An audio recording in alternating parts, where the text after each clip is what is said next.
विद्यार्थी मित्र, इयत्ता 11वीच्या राज्यशास्त्र या विषयातील लोकप्रशासन या घटकाचा आपण या तासिकेमध्ये अभ्यास करणार आहोत। सर्वप्रथम आपलं ऑनलाईन तासिकेमध्ये हार्दिक स्वागत।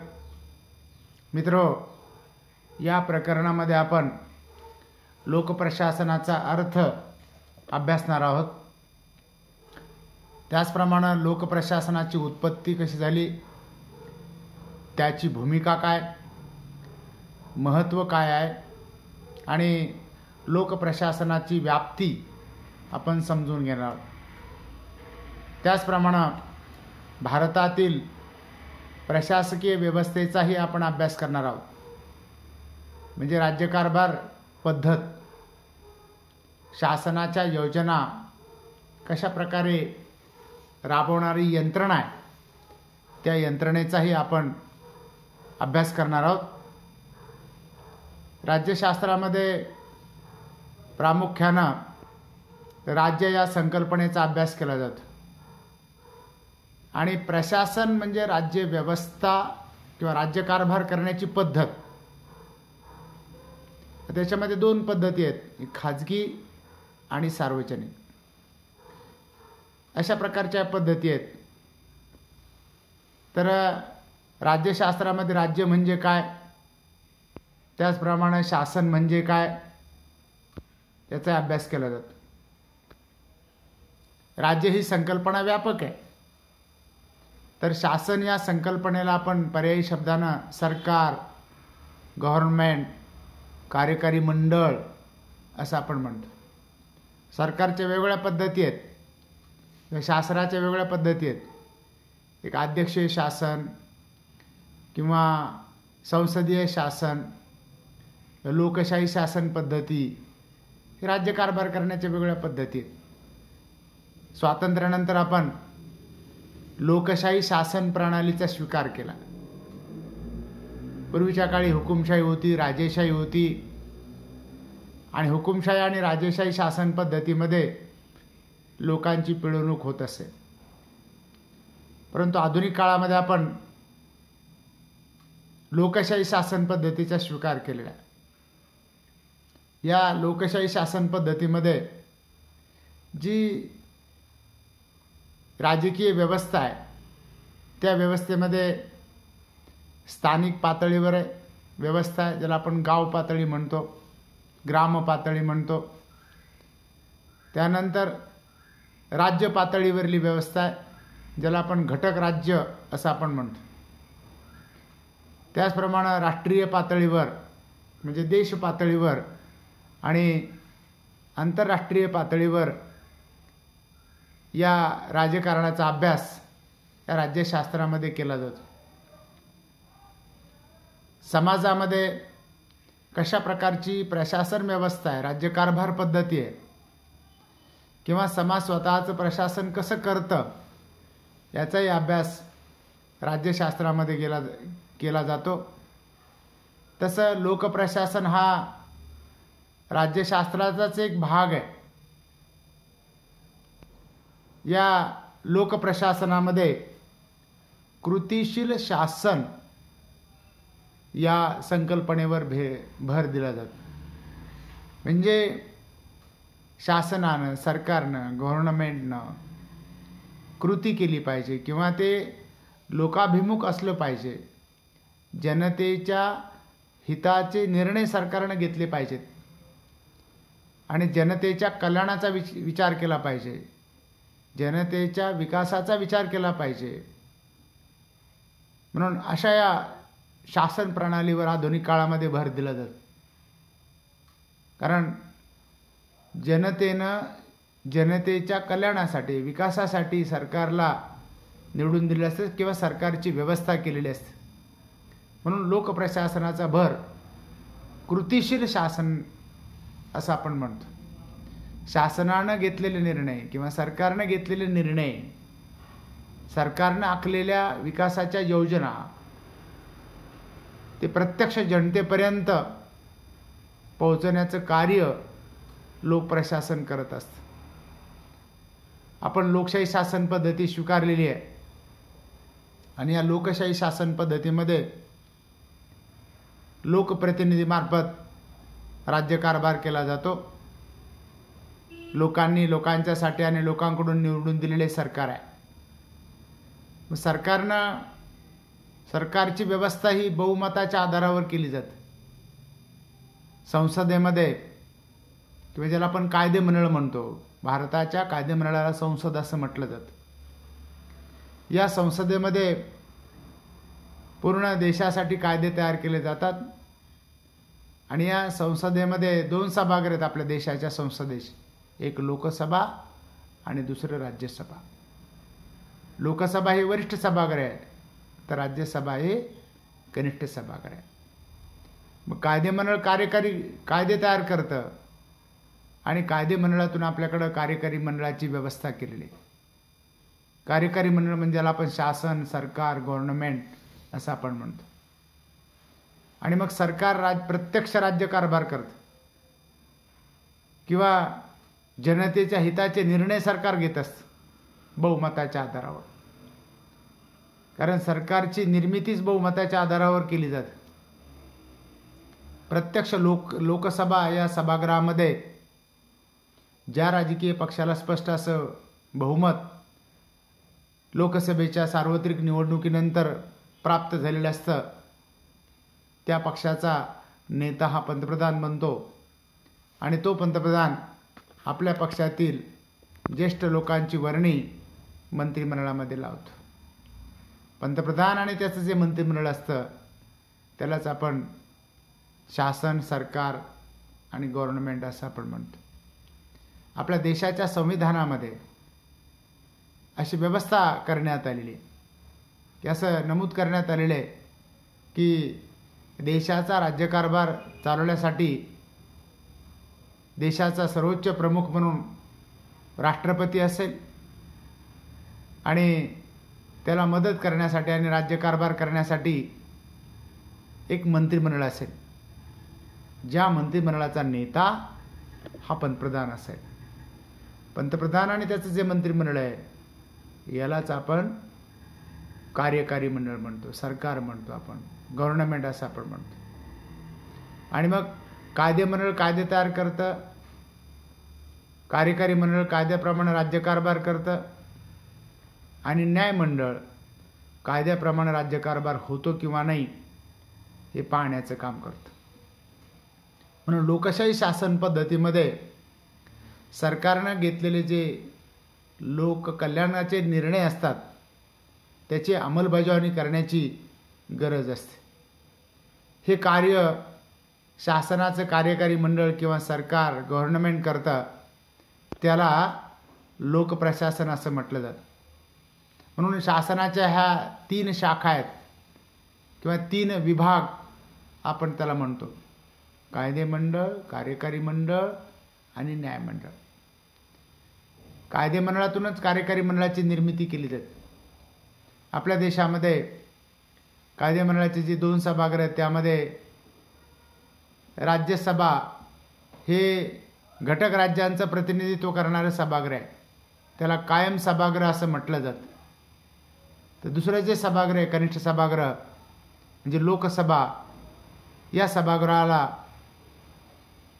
सभागृहामध्ये दर 5 वर्षांना निवडणुकीद्वारे बहुमताच्या आधारावर लोक आपले प्रतिनिधी निवडून पाठवतात. हे झालं कार्यकारी मंडळ. आणि कार्यकारी मंडळ म्हणजे सरकार हे कायदेमंडळाला म्हणजे संसदेला जबाबदार असतं. संसदेचा विश्वास असेपर्यंतच ते सत्तेवर राहतं.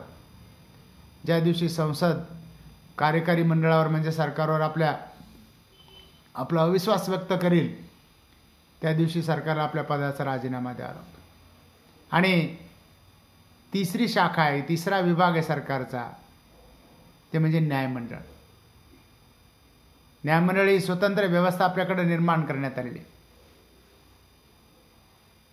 कायदेमंडळ कायदे करतं, त्या कायद्याची अंमलबजावणी, त्या कायद्याप्रमाणे राज्यकारभार कार्यकारी मंडळ करतं आणि न्यायमंडळ कायद्याप्रमाणे राज्यकारभार होतो किंवा नाही हे पाहण्याचं काम करत असतं. कायद्याप्रमाणे राज्यकारभार होत नसेल तर दोषी व्यक्तीला शासन किंवा शिक्षा देण्याचं काम किंवा भूमिका ही न्यायमंडळाची असते. आपल्या देशामध्ये कायदे मंडळ आणि कार्यकारी मंडळ यांच्यापासून स्वतंत्रपणे न्यायमंडळाची व्यवस्था करण्यात आलेली. आपण एकेरी न्यायव्यवस्था स्वीकारलेली आहे. देशाच्या सर्वोच्च पातळीवर सर्वोच्च म्हणजे अंतिम न्यायालय म्हणून सर्वोच्च न्यायालय कार्य करतं. हे दिल्ली या ठिकाणी संपूर्ण देशासाठी एक आणि एकच अंतिम न्यायालय. त्याच्या कनिष्ठ पातळीवर उच्च न्यायालयाची व्यवस्था करण्यात आलेली आहे. देशामध्ये सध्या 21 उच्च न्यायालय आहेत. जरी 29 घटक राज्य असली तरी 2 किंवा अधिक राज्याचा न्यायदानाचं कार्य हे एका उच्च न्यायालयाकडे सोपवण्यात आलेलं आहे. म्हणून उच्च न्यायालय किती असावेत या संदर्भात संसदेला कायदा करण्याचा अधिकार आहे किंवा संसद कायदे करून एखाद्या उच्च न्यायालयाकडं दुसऱ्या राज्यातील न्यायव्यवस्थेचा कारभार सोपवू शकते. म्हणून शासनाच्या कार्यकारी मंडळाचे 2 प्रकार आहेत. एक राजकीय कार्यकारी मंडळ आणि दुसरं कायमस्वरूपी कार्यकारी मंडळ. राजकीय कार्यकारी मंडळामध्ये प्रत्यक्ष निवडणुकीद्वारे आपण जे लोकप्रतिनिधी निवडून पाठवतो त्या लोकप्रतिनिधीमध्ये ज्या राजकीय पक्षाला स्पष्ट असं बहुमत प्राप्त झालेलं असतं त्या बहुमत प्राप्त पक्षाचा नेता पंतप्रधान बनतो आणि तो पंतप्रधान आपल्या पक्षातील ज्येष्ठ लोकांची वर्णी मंत्रिमंडळामध्ये लावतो. पंतप्रधान आणि त्याचं जे मंत्रिमंडळ यालाच राजकीय कार्यकारी मंडळ असं म्हटलं जातं. तो पंतप्रधान आपल्या पक्षातील ज्येष्ठ विश्वासू सदस्यांना त्या ठिकाणी मंत्रिमंडळामध्ये मंत्री म्हणून नेमतो. मग राज्यकारभाराची जेवढी खाती आहेत ती खाती त्या मंत्र्यांकडं राज्यकारभार करण्यासाठी सोपवली जातात. एका मंत्र्याकडं एका खात्याचा कारभार असू शकतो किंवा अनेक खात्याचा कारभार त्याच्याकडे असू शकतो. मंत्र्यांचे पुन्हा 3 प्रकार: कॅबिनेट मंत्री, राज्यमंत्री आणि उपमंत्री.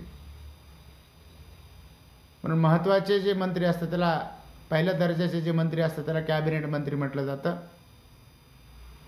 आणि त्याच खात्याचा राज्यमंत्री असतो किंवा काही स्वतंत्र खातेसुद्धा राज्यमंत्र्याकडं सोपवले जातात. त्यांना राज्यमंत्र्याचा दर्जा दिला जातो. ही राज्यकारभाराची वेगळ्या प्रकारची खाती त्यांच्याकडे सोपवली जातात. मग गृहमंत्री, अर्थमंत्री, संरक्षण मंत्री, परराष्ट्र व्यवहार मंत्री अशा वेगळ्या प्रकारचे मंत्री असतात. आणि मग मंत्रिमंडळामध्ये मंत्री किती असावेत हे ठरवण्याचा अधिकार पंतप्रधानांना असतो किंवा तो मंत्र्यांची संख्या कमी किंवा जास्त करू शकतो.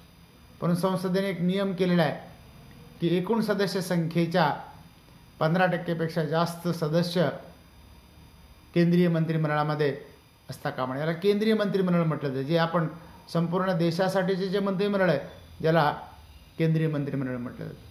हे निर्वाचित किंवा लोकनियुक्त लोकांनी निवडून पाठवलेल्या बहुमत प्राप्त पक्षाचे जे काही सदस्य असतात त्यातून मंत्र्यांची निवड केली जाते. हे राजकीय कार्यकारी मंडळ आहे. याच्यामध्ये दर 5 वर्षांना निवडणुकीद्वारे या मंत्र्यांमध्ये बदल होऊ शकतात किंवा मध्यावधी निवडणुकीमध्ये सुद्धा त्या ठिकाणी मंत्रिमंडळाची नवीन व्यवस्था होऊ शकते. म्हणजे पंतप्रधानाने त्याच्या मंत्रिमंडळाचा कार्यकाल 5 वर्षाचा आहे, परंतु एखाद्या पंतप्रधानाने राजीनामा दिला तर पुन्हा मध्यावधी निवडणुका होऊ शकतात. म्हणून याला राजकीय कार्यकारी मंडळ असं म्हटलं जातं. दुसऱ्या प्रकारचं कार्यकारी मंडळ आहे ते म्हणजे कायमस्वरूपी कार्यकारी मंडळ. याच्यामध्ये नोकरशहाची नियुक्ती ही लोकसेवा आयोगामार्फत केली जाते, ज्याला पब्लिक सर्व्हिस कमिशन असं म्हटलं जातं. आयोग म्हणजे समिती. यामध्ये याची व्यवस्था आपल्या संविधानामध्ये करण्यात आली. 2 प्रकारच्या समित्या किंवा 2 प्रकारचे आयोग नोकरशहांची नियुक्ती करण्यासाठी निर्माण करण्यात आलेले आहेत.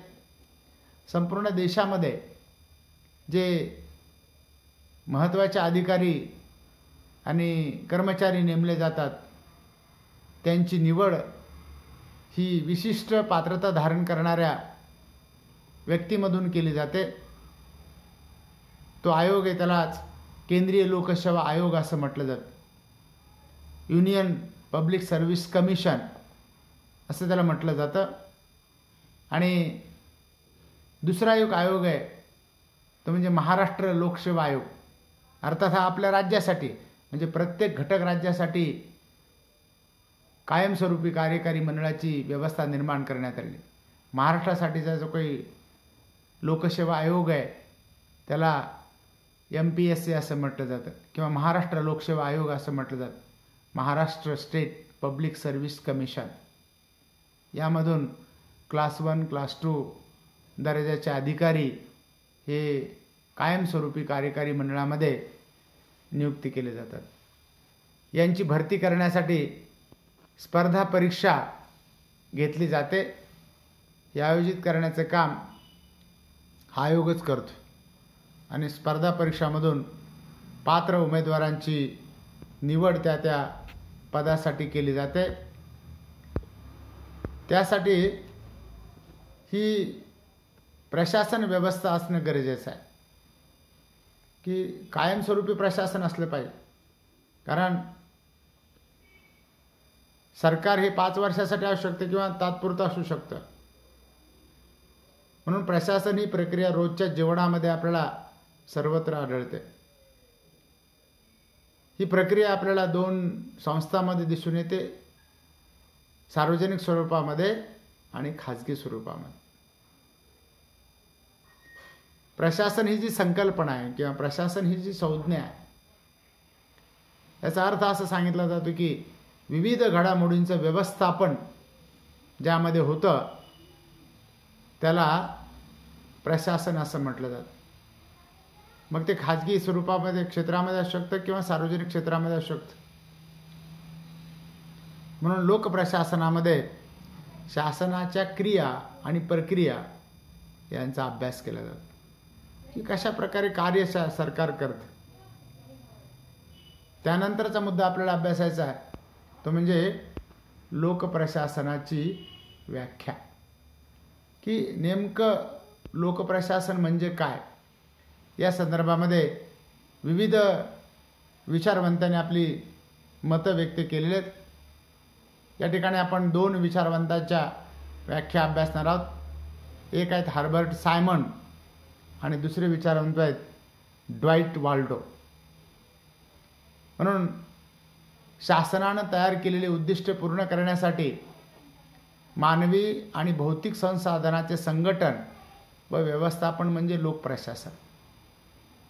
की शासनानं लोककल्याणाची काही उद्दिष्ट ठरवली असतात जनतेच्या हितासाठी, जनतेच्या कल्याणासाठी.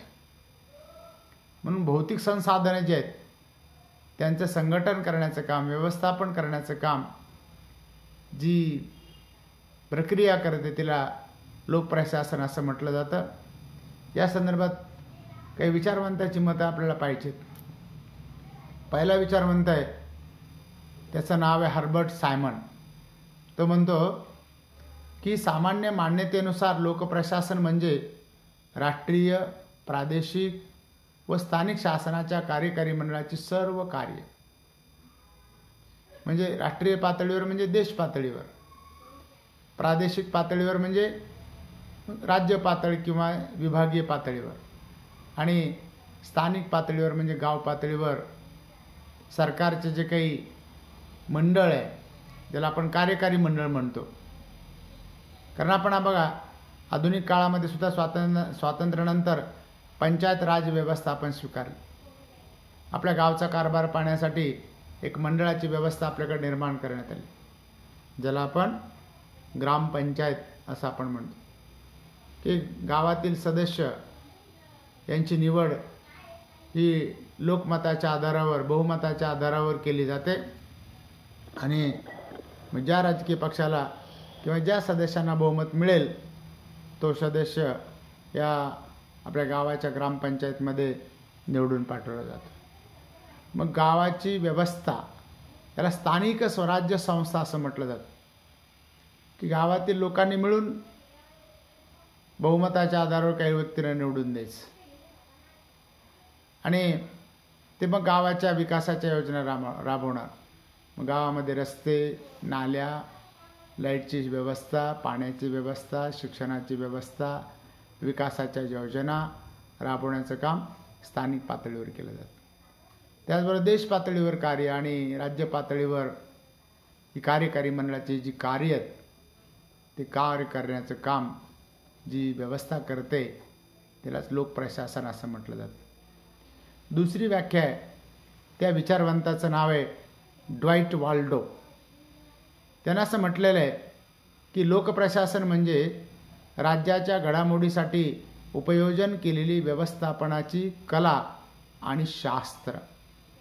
म्हणजे राज्यामध्ये ज्या घडामोडी घडतात, मग एखादी नैसर्गिक आपत्ती आलेली असेल, कोरोनासारखी महामारी असेल किंवा दुष्काळ असेल किंवा अतिवृष्टी झालेली असेल, महापूर आलेले असेल किंवा एखाद्या परकीय सत्तेनं आक्रमण केलेलं असेल, दुसऱ्या देशानं आक्रमण केलेलं असेल, हे ज्या घडामोडी घडतात देशामध्ये, समाजामध्ये, यासाठीची जी व्यवस्था आपण केलेली असते की समाज सुरळीत चालावा, समाजाचा विकास व्हावा, यासाठी काही सिस्टीम किंवा यंत्रणा तयार केली जाते. त्याचे व्यवस्थापन आहे, त्याची जी कला आहे किंवा त्याचे शास्त्र आहे, यालाच त्यांना लोकप्रशासन ड्वाइट वाल्डोनं म्हटलेलं आहे. त्यानंतरची तिसरी व्याख्या आहे ल्युथर ग्युलिक आणि लिन उर्विक. त्यांना असं म्हटलेलं आहे की लोकप्रशासन म्हणजे राष्ट्रीय, प्रादेशिक आणि स्थानिक शासनाच्या कार्यकारी मंडळाची सर्व कार्य. म्हणजे कार्यकारी मंडळ म्हणजे सरकार, गव्हर्नमेंट, शासन, राष्ट्रपती आणि त्याचं मंत्रिमंडळ असं आपण म्हणतो राष्ट्रीय पातळीवर, देश पातळीवर, आणि प्रादेशिक पातळीवर राज्यपाल आणि त्याचं मंत्रिमंडळ, ज्याचा त्या मंत्रिमंडळाचा नेता राज्यामध्ये जो असतो त्याला आपण मुख्यमंत्री असं आपण म्हणतो.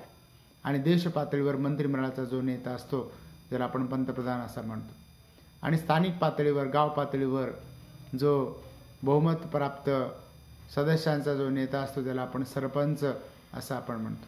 मग त्यांना जी सोपवलेली कार्य असतात त्या सर्व मंडळाची कार्य म्हणजेच लोकप्रशासन होय, या ठिकाणी या विचारवंतानं म्हटले.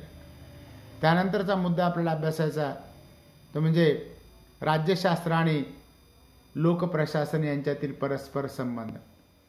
मित्रो, आतापर्यंत आपण ही जी चर्चा केली त्या चर्चेमध्ये असं आपण म्हटलेलं आहे की सार्वजनिक धोरणं आणि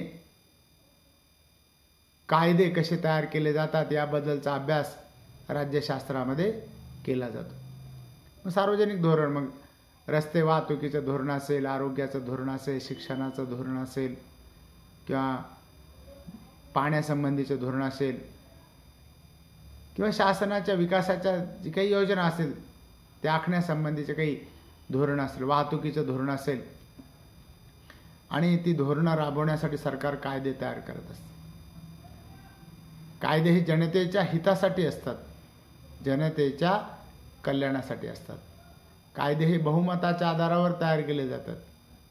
आपल्या देशामध्ये कायदे तयार करणारी सर्वोच्च संस्था आहे जिला आपण संसद असं म्हणतो, की संपूर्ण देशासाठी कायदे तयार केले जातात. आणि दुसरी एक संस्था ती म्हणजे प्रत्येक घटक राज्यामध्ये ज्याला आपण विधिमंडळ म्हणतो. विधी म्हणजे कायदा. या विधिमंडळाचे दोन सभागृह, ते म्हणजे एक विधान परिषद आणि दुसरे ते म्हणजे विधानसभा. तर ह्या लोकसभा असेल, राज्यसभा असेल, राष्ट्रपती, पंतप्रधान यांची नियुक्ती कशी केली जाते, यांचे अधिकार काय किंवा सरकारचे अधिकार काय किंवा घटक राज्याचे अधिकार कोणते, केंद्र सरकारला कोणते अधिकार आहेत, याबद्दलचा सविस्तर अभ्यास ज्या शास्त्रामध्ये केला जातो त्याला राज्यशास्त्र, ज्याला आपण इंग्रजीमध्ये पॉलिटिकल सायन्स असं आपण म्हणतो, त्याचा अभ्यास त्याच्यामध्ये केला जातो.